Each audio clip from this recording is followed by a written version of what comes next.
Karnataka Urdu academy کی صدارت کو لے کر کافی دنوں سے اردو حلقے میں رسا کشی چل رہی تھی۔ بنگلورو، کولار، گلبرگہ، ہبلی، شیموگا سمیت مختلف مقامات پر اردو دانوں نے اپنے آپ کو کرناٹکا اردو اکیڈمی کی صدارت کے لیے پیش کیا تھا، لیکن اب کرناٹک حکومت کے وزیر اعلیٰ سدرامیا نے ہبلی سے تعلق رکھنے والے جماعت اہل سنت کرناٹک کے جنرل سیکریٹری مفتی محمد علی قاضی مصباحی کا نام فائنل کر دیا ہے۔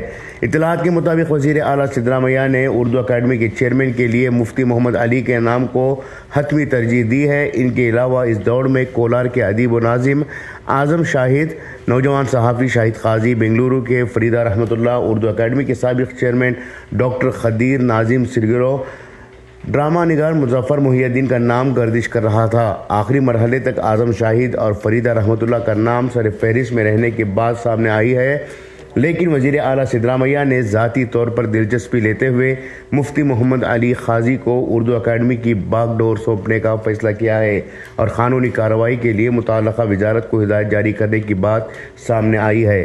ریاست کی تاریخ میں پہلا موقع ہے جس میں ایک عالم دین کو اردو اکیڈمی کا عہدہ دیا جا رہا ہے۔